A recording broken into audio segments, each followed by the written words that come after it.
Hi, hello, happy Sabbath and Shabbat Shalom. Okay, so my experiment with these pre-sprouted, and I mean literally pre-sprouted squash seeds continues on because some of them have managed to continue to live. I'm going to start redirecting them here pretty quick to not go all the way across the floor this direction, because then I would have to step over them to work with them. So if they do live, going this direction to the east will allow me to come in, since my only entrance is on the west end of this part of the greenhouse. So I'll aim them all easterly, and that way they can go around there, work their way around, trace them up here if they live that long. I don't know how long they'll live. They may die any day. I'm sure there are a lot fewer of them now than when I started. There's one right there.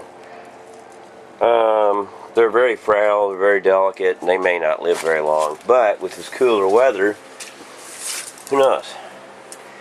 My grapefruit trees, they're still getting along. Some happier than others.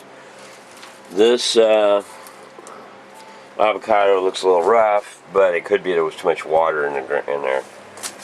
I'm going to spritz a little water on that.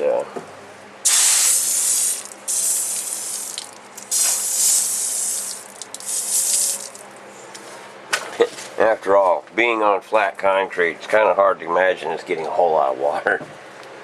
So these old avocado plants are still getting along. Not perfectly, but they're getting along. And, of course, the Wandering Jew here, cascading over as it gets plenty of water. Not getting too much water, I suppose. And then Mother-in-Law's tongue. So, you know, no real change in here. I figured out what was in here, supposed to be in here, was green dragon seeds. They haven't shown any signs of sprouting. They may not. Who knows? My long prickly dingle and all these aloe vera plants are all looking pretty happy. You know, I often say as I come through here, there's no real change. And that may seem like a very common thing to say. Now this one, of course, is growing. I watered a little more. It's growing some more. These holes in here are from grasshoppers getting in here. And so, usually no real change as well means there's nothing to remark. But there is something in here to remark. If you'll please forget the music, ignore it for just a moment. It's some kind of stream. But,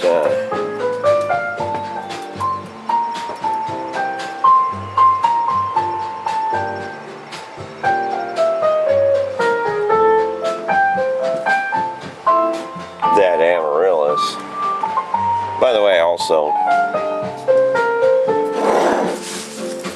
these are more green dragon seeds. That amaryllis there has been like that now for many months, and that's remarkable.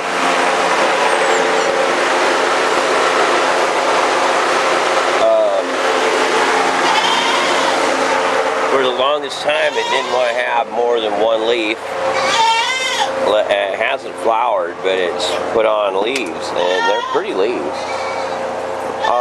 So yeah, that was remarkable to me. Alright, out here where I've had water intentionally going, the grass, especially right here, the Bermuda grass, is kind of thatching in, which is what I'm hoping for, so it'll fill in real well. And because eventually that's, you know, hopefully the whole field will be Bermuda grass someday. In the meantime, my grapevines are still growing, and behind all that stuff there are still a few grapes. I don't know how many. I'm trying to dry Chestnut up, but she just seems to keep making milk, nobody's business. As soon as she's dry, I can put her back in the field. Gretel here, she's just getting along. Yeah, the Gretel. And the baby. You want to see what the thing is, don't you? And then Hansel, he's getting along, and then Caroline, and Ginger, and Snap. Snap's built like a tank.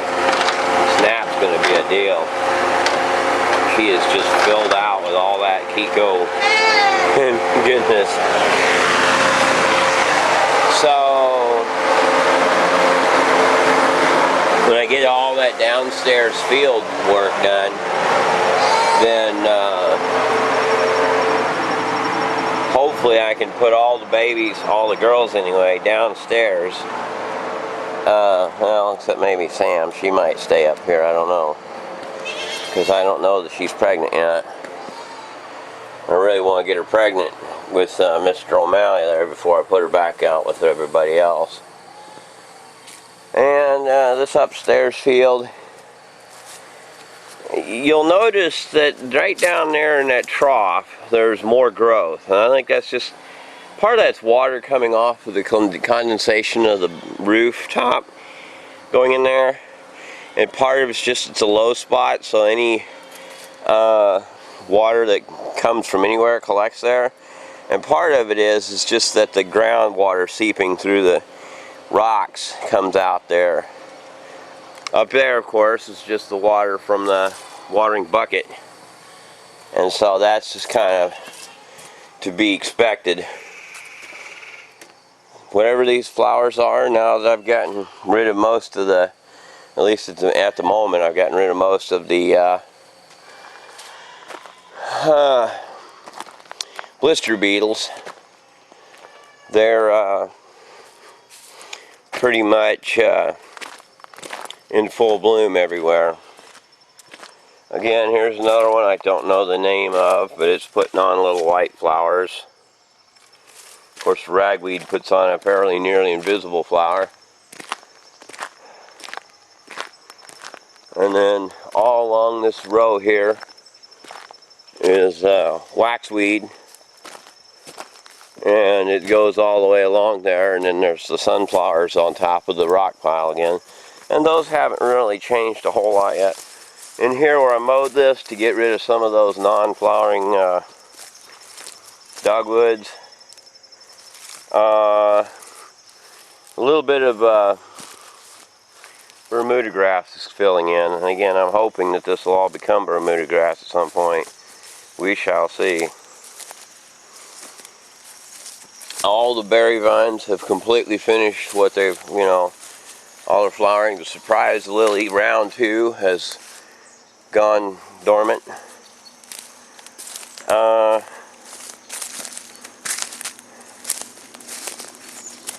The day flowers,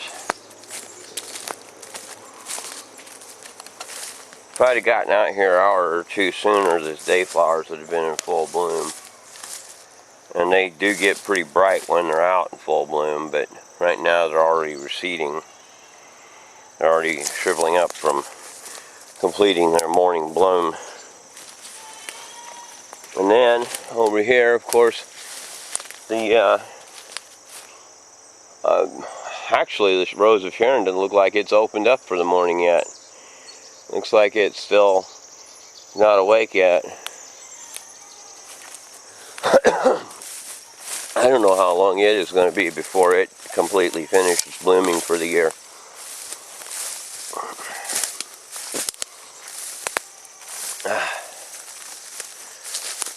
So, peach tree looks a little distressed there. I meant to put wood ash on it. I haven't yet. Really need to get that done. Just got to remember to put some wood ash on it. Keep its alkaline balance up. Of course, the apple tree is looking good, other than the fact that the groundhogs ate all the apple trees. Apples off of it. Apple trees. I can't speak. Hazelnuts, no serious change yet. They haven't shed their leaves. That volunteer grape growing up over everything is fine because eventually I'll train it up on the roof. There's a wild petunia. Be a few of those. some late fleabane daisies. My other experiment, watermelons, up in there. They're still alive. I don't expect they'll live long enough to produce any fruit. And since I don't have any webbing or anything, if they made a fruit, it'd probably try to roll right off the roof. They're just growing up there for the funnies of it this year. Eventually, like I say, take that bigger culvert stuff and set up there, and that'd give them enough soil to grow on, and then use some old fence wire for webbing for them to climb up like a trellis. I brought the 4 steel support bar straps here out. I haven't done anything else with them since that. They're just sitting here still welded together, so they're done, except I need to put the gussets on the rail underneath to make certain I can get them all flat level welded in and bolted down. Again, well, we do have also lamb's ear. That stuff's been blooming like crazy. Lamb's ear thistle. I guess I probably should try to kill it off, but I just haven't messed with it. I've just left it alone.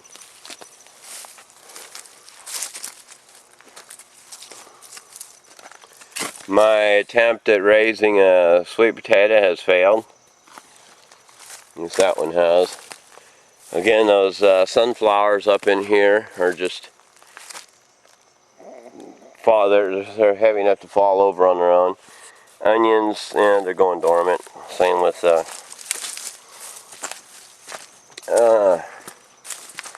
elephant garlic. Oh yeah, the Russian Lespedeza, sometimes when left to itself, grows really tall. This stuff's about 8 feet tall, and it gets covered in flowers. Real fine, delicate little flowers. You can hardly see them unless there's just a whole lot of them going on. Here's another one over here. It's a little closer to about person height, like so. And there's a bee, bumblebee or a carpenter bee or some kind of bee, looking around for pollen and nectar. Well, this thing looks pretty chewed up today, but it's also got new growth too, so I'm hopeful that it'll come back from the dead. All these, like I say, when it comes cold weather, I have to take them all back in the greenhouse for the winter, and then take them back out in the summer. For the most part, they all look to be in moderately good shape. The other failed sweet potato, it hadn't rotted, it's just not doing anything.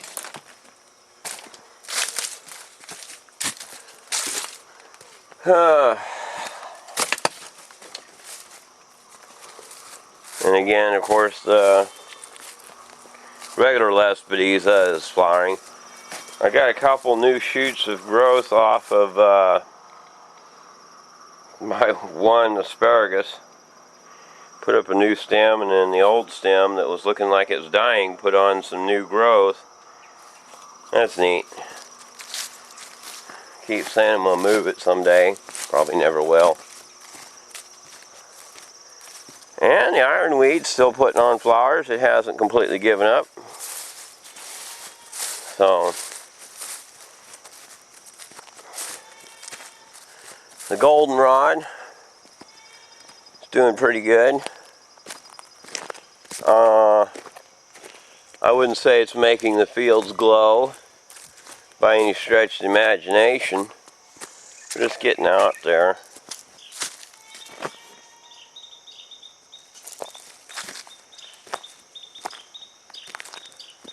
I hear birds.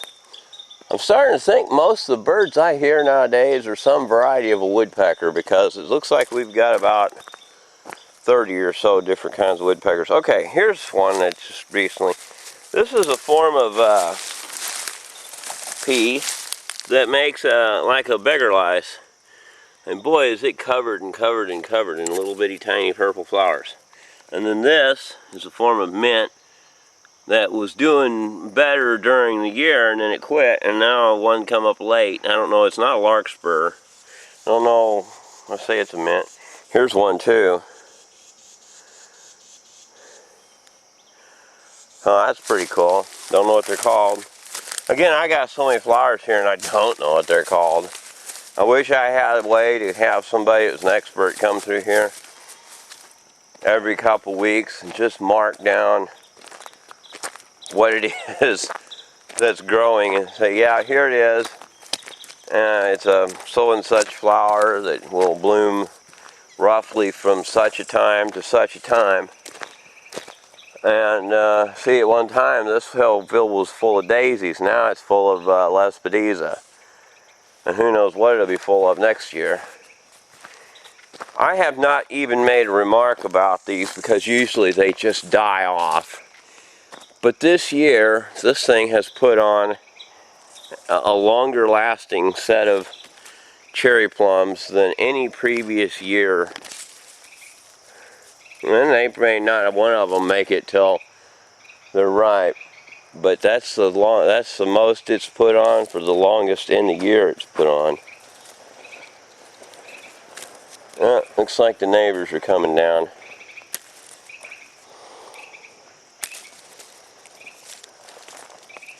Or they're lost. I don't know. Could be somebody's lost. Well, if they stop and bother me, I'll answer them. Anyhow.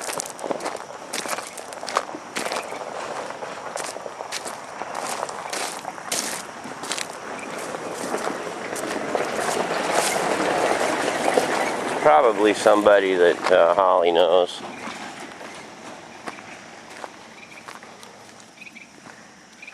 Got a quad runner in the back, probably the one they had having switching problems, and that person probably just was working on the electrical system on there to that quad runner she has some kind of problem, and hopefully she's got it fixed now. So yeah, lots and lots of flowers, both passion fruit and these big white flowers. And hopefully there'll be a lot of fruit on the passion fruit this year. It's looking beautiful, even though the deer bite pieces of it off every now and then. So, now on this end, that piece, I just walked past it, threw the branch on top of it. That piece right there, I've just pulled out this week. From over there against that edge, and I've got a couple T-posts to pull out, so I can go in there and level all that off, get it all matched up so that I can I'll set in here with my laser level and set a coherent line, survey line, and then I can come in here and flatten all this out. Again, the problem is my brother laid this fence out without anybody ever prepping it, and you see how high that root is above the ground. Well, that's how high the fence was. So I need to move a lot of this in here and fill this in. And then the big chunky rocks will probably go back over in that pile, but a lot of it will just come in there and kind of become part of the bank, and generally be erosion resistance. A couple scraps of loose wire from that, and there's the other end that's laying back over. I just haven't gone and done anything with it since then. I just took it loose and laid it down. As you can see, our little pondlet there, like the creek, is without any water standing in it. So, kind of to be expected in this weather. Haven't had any rain in a while. Hasn't been super hot. We've had plenty of dewfall, so the plants out here are still doing fine despite not having any direct rain, because the moisture keeps recondensing on them. Interesting thing about water, the same water can cycle in one spot over and over and over and over forever and still work just fine. Literally, just keep cycling in the same location. That's why that's, it's like water in a washing machine. You slosh it around, slosh it around. If you use a filter out all the dirt, you can wash that load with it. So this is where I got this week with the fence mounting. I brought down some rebar. I brought down that piece of steel. I notched that hole in the wall. I'll have to kind of line up some of this right here and clean that off too. But and I raked up some of the loose rocks out here. This is some of the same thing. So the piles of rocks are just raked up, and then the muck sheet is all rock from that cliff face. So when I'm done, in theory, all this area will be nice and pretty and flat and smooth. And probably I'm going to pick through here, take some of the bigger rocks out of here and set them in my rock bank. This over here, I will have to smooth out some more. There's another loose rock I need to move out of there. We're getting there a little at a time. So once this is all corner posted in, and that whole area, let's say it'll go up the side of the cliff to that, let me see if I can zoom on this specific tree. Yeah, that tree right there. I'll tie it in right there. It'll come down the slope to right there, and then it'll come down the slope, come across the field to right here. So it won't be straight, it'll be a kind of a crooked thing, but that end ain't straight either, so it'll kind of match. And then this section here is not fully fenced either, because of the fact that the far corner is all knocked down from falling trees. I don't know what I'll do over here. I probably might just lay a little piece of wire mesh along the ground for now. And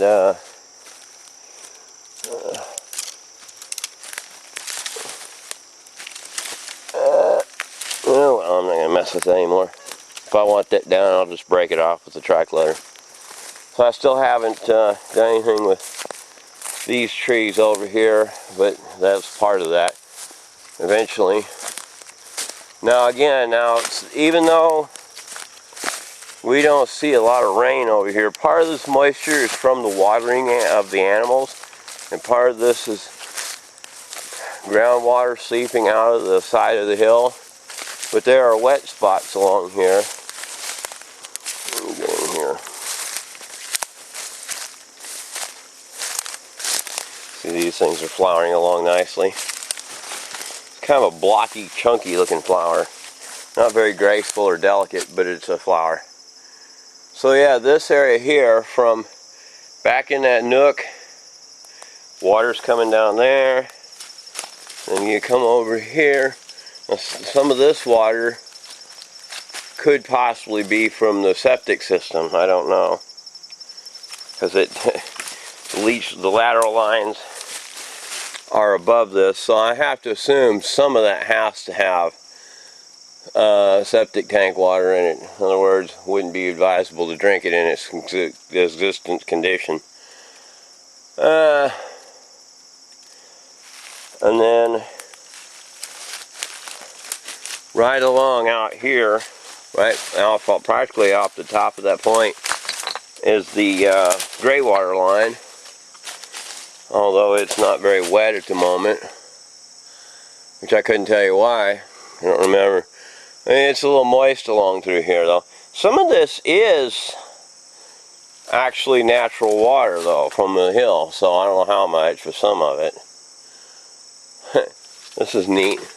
100% natural little shelf sticking out here. It's just sitting there. It's just the rocks slowly degrading. And as they do, little things like that hang out, and they could fall and whack somebody in the head. But I think that they're neat to leave them there. I mean, if I had people through here all the time, I'd bar them all down. In fact, I'd probably take sunshine and just rake this whole face every now and then. Break off anything loose. Some people say, well, yeah, I should just go ahead and take that whole point off of there. I mean, nah, I like it. I like that sticking out like that. And there's two different ones. That one is one layer, and then this one is a different layer. And so they stick out opposed to each other away. One's off to the west, one's off to the east. And of course that and it further goes over there, and they're crumbly. They're coming apart. They will fall eventually. Ain't no question of that. That's just nature to happen that way. But I just like them. They're neat. They give the place a little character, if you will. And I gotta come down here and pick up some more of my ore. I got iron ore all over. Some of the better ore is actually up in this area up here, or was. See here, water's flowing at quite a speed. I don't know if I can get up there with the camera to get a good illustration of it, but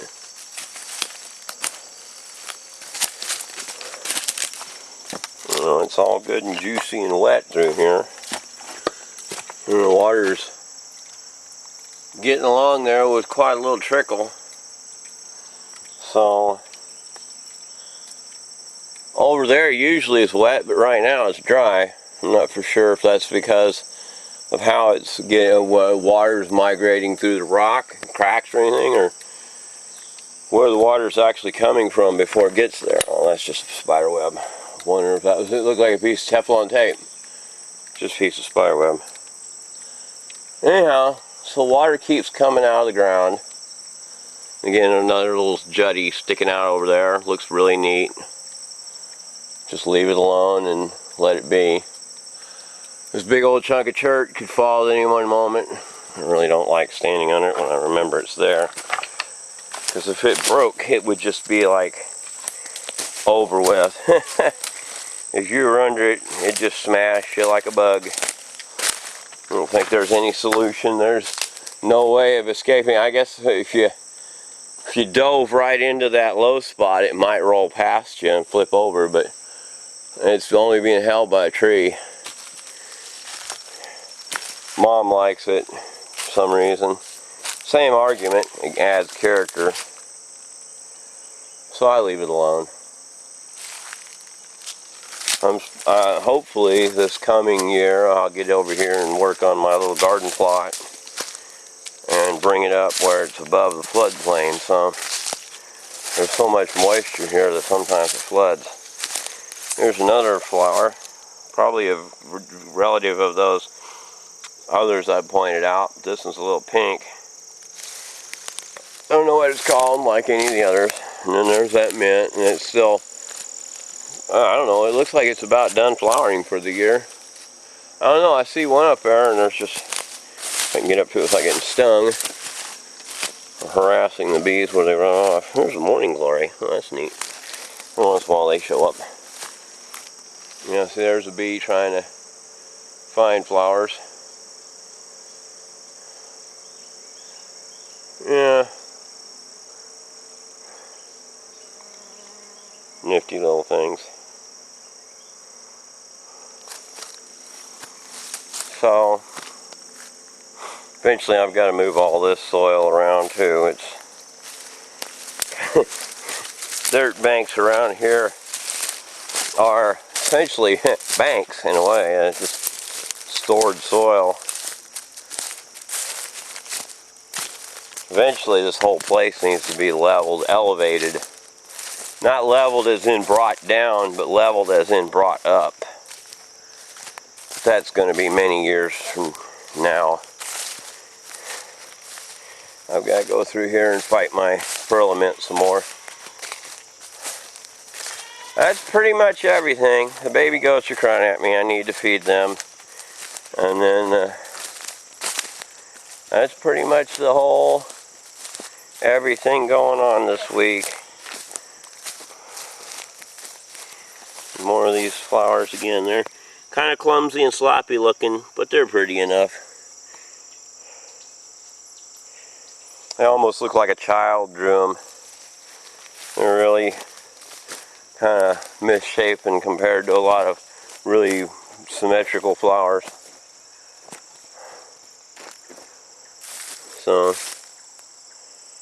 and yeah, eventually somebody might say, yeah, you need to fill this pit in. Well, except that there's a sandbank down there I need to get in there and pull some clean sand out of first. Sandbar, I suppose you could say. Like all the other banks around here, it's a bank. It's a repository for sand in this case.